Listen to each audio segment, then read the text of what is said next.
Ciao a tutti, sono felice di essere qui per questa intervista preview di Book City e ancora più di esserci con Joshua Cohen, autore americano di fiction e non fiction, nominato da Grant a uno dei migliori romanzieri statunitensi e vincitore del Pulitzer 2022 con I Netanyahu. Innanzitutto grazie Joshua di essere qua con noi. Thank you for having me. È un piacere iniziare ed è anche una casualità se ci pensiamo, perché il tema di quest'anno di Book City è sull'identità ibride e non mi è mai successo di sfogliare o di leggere un tuo libro prima di trovare qualcosa che abbia a che fare con io camuffati, io multipli, io sovrapposti, quindi mi sembra un buon modo, forse un buon punto di arrivo, no? Di partenza. Iniziamo allora. Mi piace iniziare con un'inversione, la microstoria che nasconde dettagli che la storiografia tradizionale in qualche modo perde per strada. Perché sono importanti? Quanto sono importanti? E perché hai deciso di indagare questi flussi paralleli nel libro? That's a good question. I don't. I tend to, not trust larger narratives. Those, in my mind, are, they're either born of accretions of tiny details that are later subsumed under some sort of narrative of power. Or, I tend to think that, if someone gives you one reason that something happened historically, or one explanation for why something happened historically, they're answering to some power, essentially, that is served by that narrative. I also think that there are elements of power that are tied in with the novel as a form, right? It's sort of unavoidable that so many, that novels and are sort of deeply entwined with nations, right? To the point where there are, novelists that you can read who are, over time have been thought of as representative of their nations. To read Victor Hugo is to read France. To read Tolstoy is to read Russia or something. And beyond that, there are authors who consciously try to write these, national books, right, where the fate of the nation is embodied in the fate of the characters. And I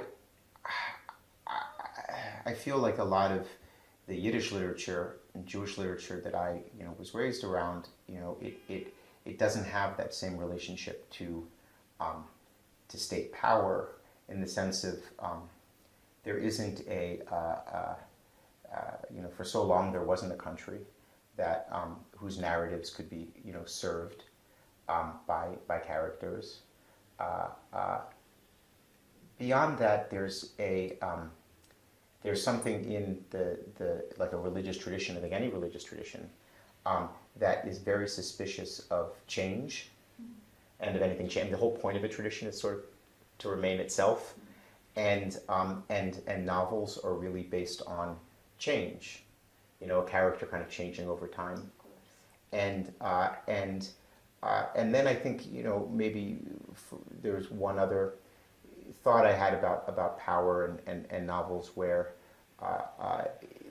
novel, you hear it all the time. I've been hearing it in the last, whenever I'm in Italy, it's, using the word romanzo, and there is a romance element, to a novel, right? That they're about, relationships, right? And in the in the Jewish tradition, there really isn't that sort of, love story, tradition. But what there is in the traditions that I kind of respond to are these little anecdotes, these little parables, these little stories that are supposed to be, they're never supposed to mean what they say they mean. They're supposed to be parabolic, parables, or metaphoric. They're supposed to be allegories or analogies. They represent something else. So much of my growing up was, reading texts about, there's a man and he has a bunch of sheep, you know, and he leads the sheep from one place to another, except the man isn't really a man. He represents something else. The sheep aren't really sheep. They represent something else. And where he's bringing them to isn't really supposed to be a physical place. It's supposed to represent some other. And this to me was a very natural way of thinking about writing and creating fiction. And so I think it's a long answer, but I feel like it comes from a political doubt of the power behind the traditional novel, and a belief in the small as being able actually to contain more than the large, because the small elicits the large from the reader. It doesn't impose it on the reader. It asks the reader to bring all that apparatus to the page.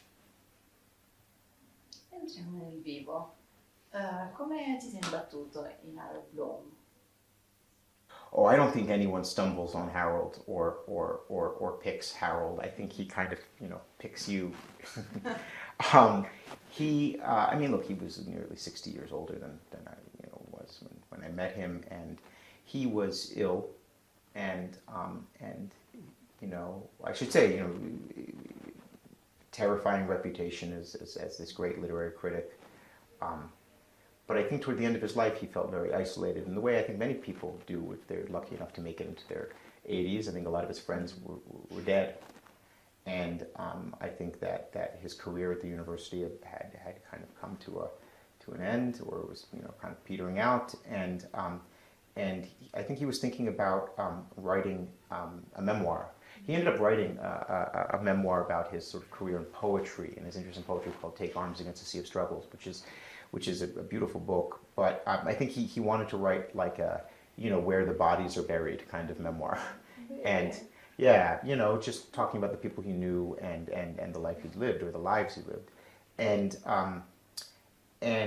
he didn't want to work with anyone from the university world, I think, on it. So he came to me, and he had written about a book of mine in the past, but it became pretty. He summoned me to New Haven, Connecticut, and it became obvious pretty quickly, at least to me, that it was going to be very difficult to get him to put anything on the page. He was really ill, but I did, manage to just have a lot of recordings of him, kind of reminiscing, kind of freely associating, and one of the many wonderful stories he told was just a very brief and entirely, undetailed, mention that he had actually, he'd said that he had met Bibi Netanyahu, because he was from that generation. I think there are a lot of people who that first generation that ever got television, and then they keep it on mute, like just on all day,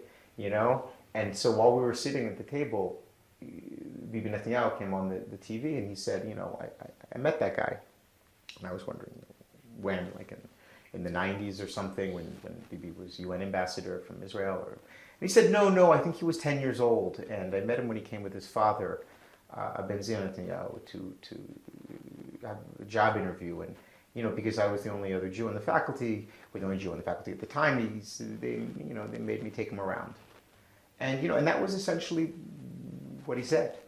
And I asked for more details, and with Harold, when you ask for more details, he just begins making them up.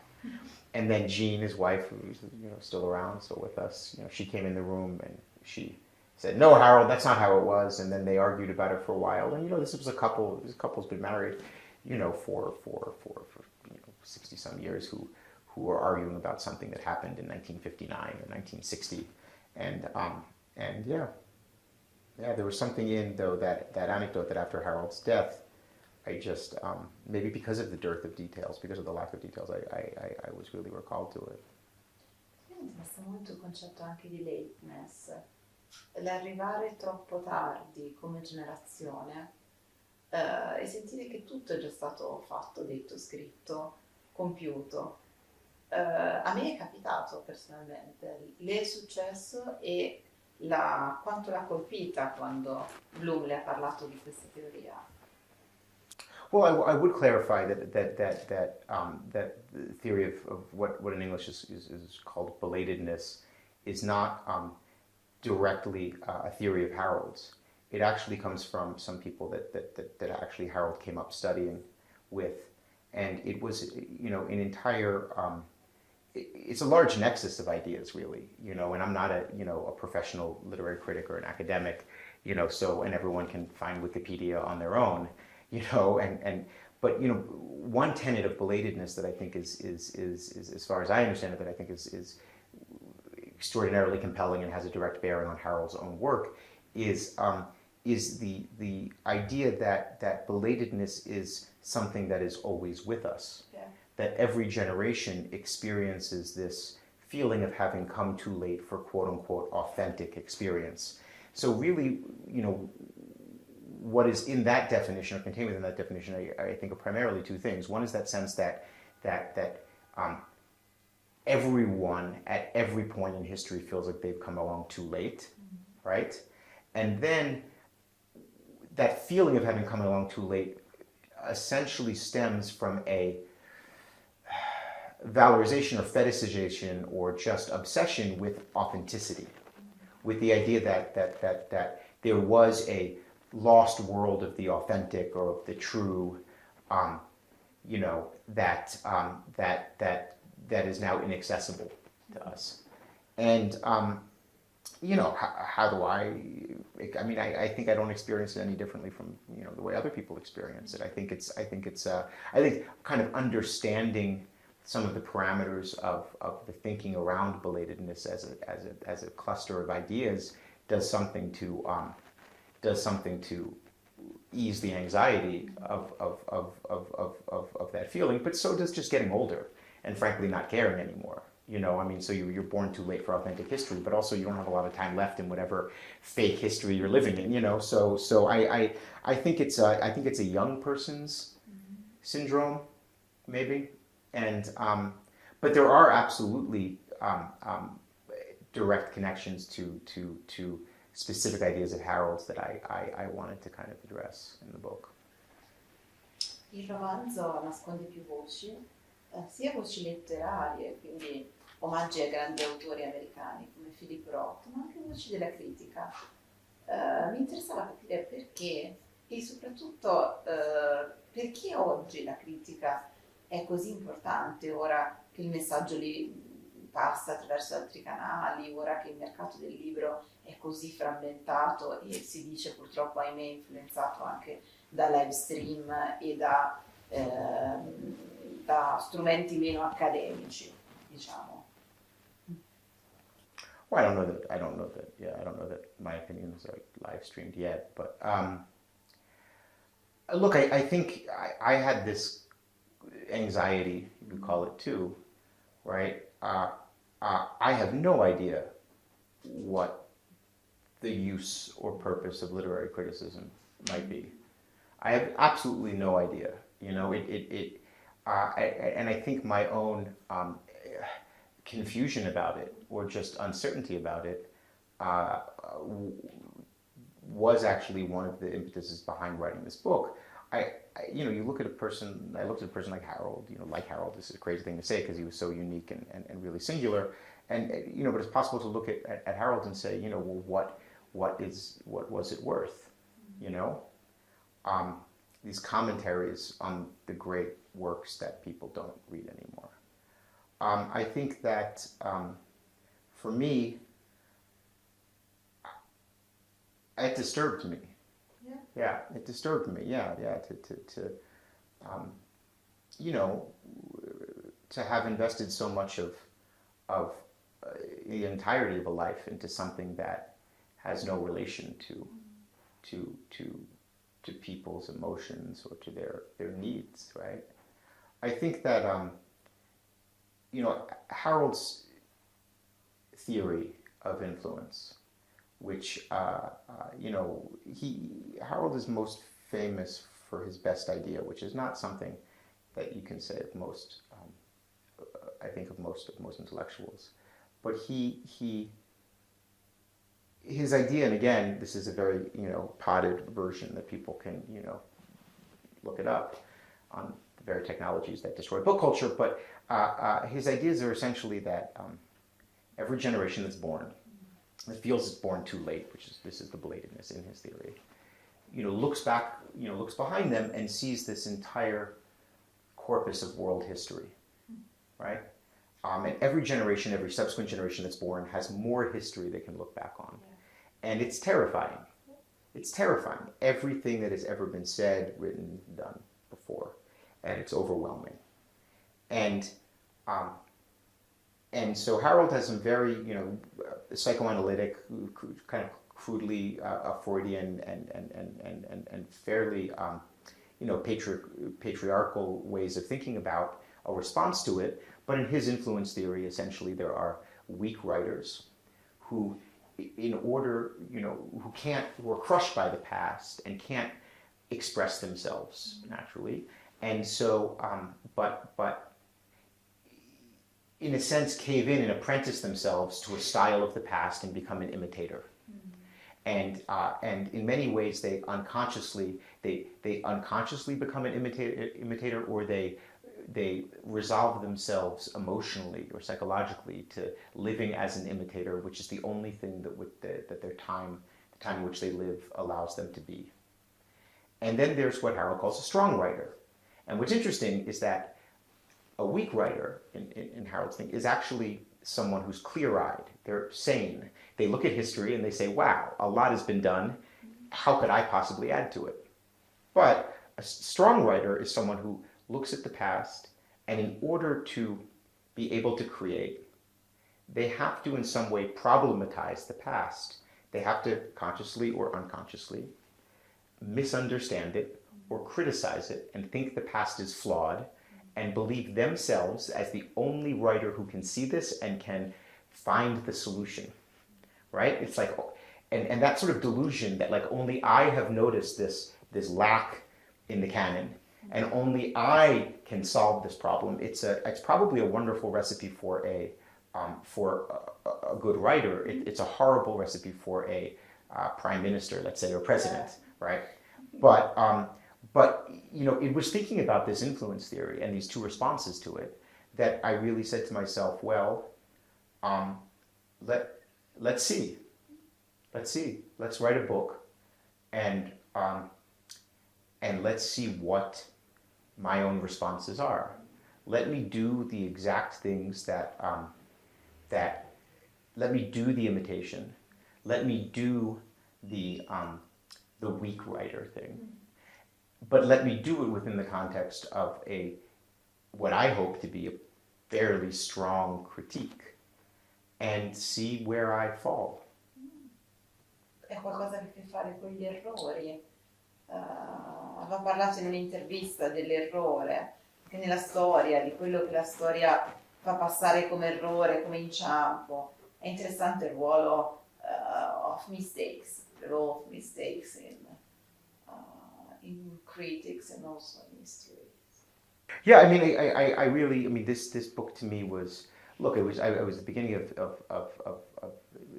early lockdown, COVID, New York, and everyone was depressed. No one knew what was happening, and I decided to do the dumbest things I could possibly think of, which were write what America calls a campus novel, write a historical novel. A historical campus novel, these two genres that I hate the most.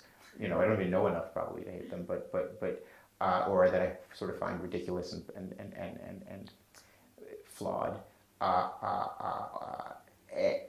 And then I was also going to write this book while sort of putting to the test an obscure doctrine of literary theory, while writing about an obscure Israeli family whose names most Americans can't pronounce, and not even writing about the famous one, the famous Netanyahu, but writing about his dad who no one knows.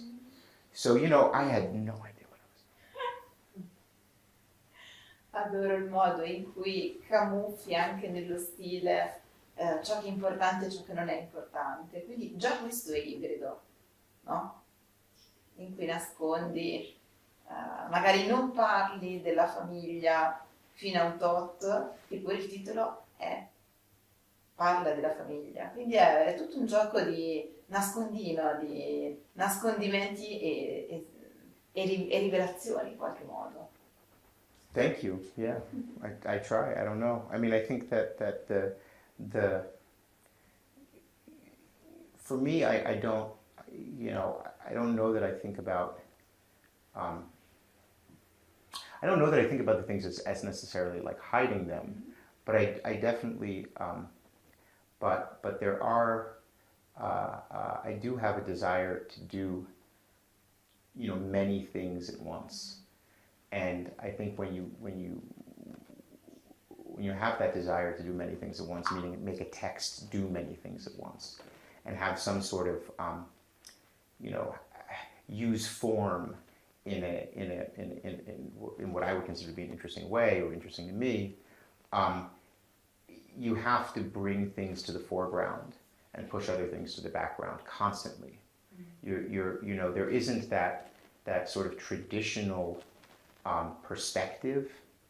I'm in Italy talking about perspective. It's great. There isn't that traditional perspective of like I think what we think of as a as a third person, kind of a classic third person novel, and not even that traditional perspective of a first person novel where a narrator can, well, in a third person novel where you can have the eye and the ear of God and you're very far away from the characters. Yeah. And then you can kind of become very close to them and hear their thoughts, but you have the entire range in between. And then you have the first person where you can be very much in someone's head, which is a place that exists out of time, out of chronology, or where chronology can be scrambled. But then you can also be very much that person in the world, doing and acting, according to a ticking clock, right? But the way that I kind of think about how to put a book together, or the books that interest me, are the books that they're not just changing those perspectives frequently. They're also using those changes of perspective to almost create oppositional books, where one kind of perspective is going to have really one idea of something, or one conception of the world, or one argument, or one characterization of Netanyahu. And then the next section is going to essentially say, from another perspective, essentially say the opposite. And so I kind of view these, changing these perspectives as like, dialogical things that try to wrestle for the truth of the text, as opposed to the way that perspective, I think, more traditionally works, which is just how far away are you from a character's mind. Hai menzionato l'identità multipla, io ci sarei arrivata nella domanda dopo, quindi siamo allineati. Secondo me di simili, io frammentati, scomposti un po' dappertutto. Si pensa al libro dei numeri, quindi alla differenza tra il fake e il reale, oppure anche alla raccolta di racconti, 4 nuovi messaggi, che hanno a che fare proprio con l'avvento di internet e con le nuove propaggini di noi che sparpagliamo online. È una domanda ampia, però che relazione hai con questo tipo di identità frammentate, sia come lettore, perché si pensa sempre che lo scrittore sia frammentato, ma anche chi legge può avere una percezione diversa, che ovviamente come scrittore. Yeah, I don't, I think we're very resilient creatures. I don't think that, like, whenever anyone says like fragmented self or fractured self, like my question is always like, well, who did it to us? Like, as if we're so fragile that, that having phones in our pockets, or, or access to the internet is really going to like fundamentally change or us, or elicit from us something that isn't already fundamentally there. I mean, these things are made by humans. These technologies are made by humans, and they're obviously made by humans to draw out of people some latent tendencies and desires. I mean, that's what makes them popular and functional, right? Is that like, that's how function is defined, right? Is like whether it does something for us, something that we want it to do. I think that we're all many more people than we give ourselves credit for being, or than we would admit to be. I think that we all live in we speak multiple languages and in multiple voices to multiple people, and I think that almost everything we do is deeply contextual. And when we talk about fragmentation or fracturing, what we really mean is that instead of being fractured, I actually think that things have been unified. Like that's what's driving us crazy, is that what used to be very, very contextual is now all on the same platform and all instantly reproducible, and you can forward things to anyone. So, it used to be, coming from a country that was very much based on, or at least for, European immigrants, is very much based on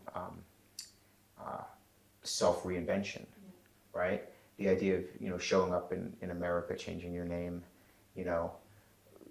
leaving your spouse on one side of the ocean, getting another spouse on the other side of the ocean, like getting bored of that person, leaving them and going west, changing your name again, I mean, it used to be a lot easier to,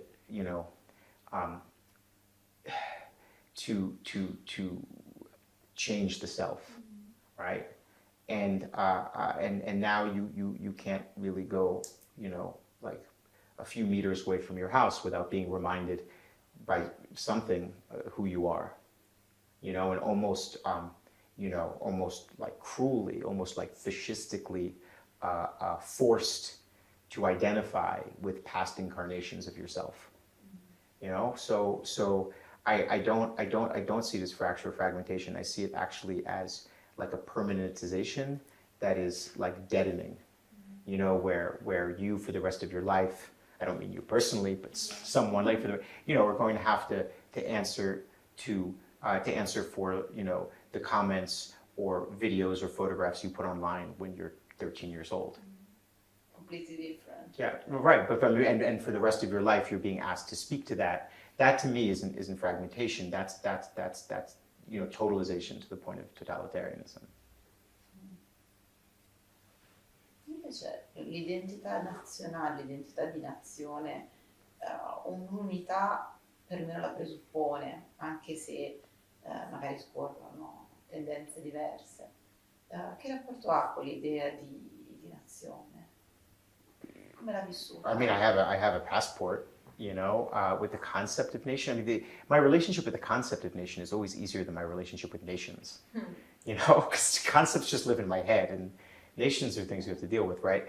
I mean, I suspect what you mean is something, closer to what I would call like a nation state, maybe. Yeah.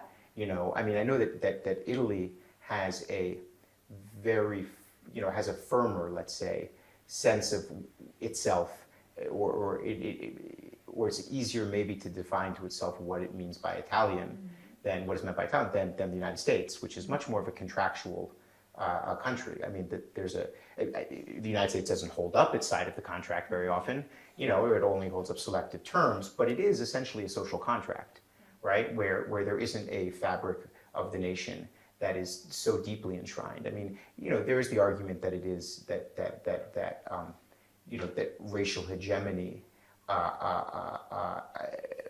has an element of this is the character of the nation, but at the same time, you were never going to find, even among whites, an agreement of what that character was, just because they came from absolutely everywhere. So I don't know. I mean, I also know that so my closest relationship with a national character would be Israel, where I've lived and I've spent a lot of time, and that to me though is also, that's a consciously, conscious is always a difficult word. It's a more or less consciously forged identity out of total, now that's fragmentation, out of total fracture. And there was an attempt to build a national character while one was being built for them during early existential wars in terms of Israel's existence, I also think that many people who were there, at the birth of that nation, they would be telling you that, they could give you a picture of the country that seemed entirely European, and there are other people who would give you a picture that would tell you that the Europeans are, the oppressors, and that it's actually about, the Arab Jews who make the world go round, right? So I think that for me, these things are very complicated, but I have to say I've never had a real experience of feeling a national character. I don't think I've ever believed in anything as like typical, maybe, and I certainly, I certainly wouldn't. And there's nothing, for example, in any place that I've been that I would really consider to be, in terms of their character, that I would consider to be threatened by, for example, immigration. Vogliamo parlare dell'online, dove le identità continuamente cambiano, mutano, cambiano il nickname, cambia anche i server, perché è un attimo che perdiamo una parte di noi. Abbiamo parlato prima di foto pubblicate 13 anni magari, è un attimo che tutto venga rimosso, quindi ci sembra che siano identità stabili quando in realtà possiamo cadere nell'oblio al primo aggiornamento di server. Concorda e si ricorda i suoi primi accessi online? Credo che gliel'ho già chiesta questa domanda. I don't know whether I agree with it. I mean, I think that, yes, absolutely, there can be glitches or more likely there are people, there are intentional actions taken, there's hacks, there's thefts that can result in you losing whatever you have online. But I think that the problem is, to me, is very clearly the opposite, which is that the era of fake screen names of the late 90s, early 2000s is way over, where our offline identity, you can't even talk about distinction between an offline and online identity anymore. I think that we are perfectly legible to, you were talking about nations, we're perfectly legible to governments, we're perfectly legible to advertisers. We are, that to me is the ultimate threat. I think that there is there was always a degree of latitude in illegibility, right? Where, if someone didn't see you doing something, you could get away with it.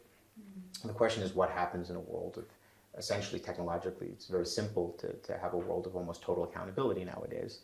And the question is how is that used by states to overly enforce laws, and how is it used socially to reinforce dominant social norms against speech that is not desired? And so I don't know. I don't mind if people, I want to lose stuff, let them have it. It's the other stuff that scares me. My earliest memories, I don't know. I don't remember what I answered you last time. Whatever that answer was, I can't remember. There are these such deep mimetic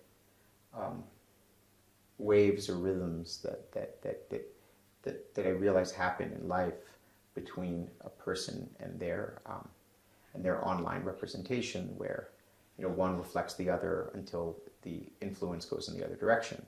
And and then the likeness influences the original. And I think that there is a how would I put it? There's only a certain amount of social sanction or soft social censorship that you can experience in the world before you start becoming your own internal censor. Right, and that to me is the degree of like the internalization of these social techniques that suppress certain speech and incentivize others. It's the internalization of those that terrify me.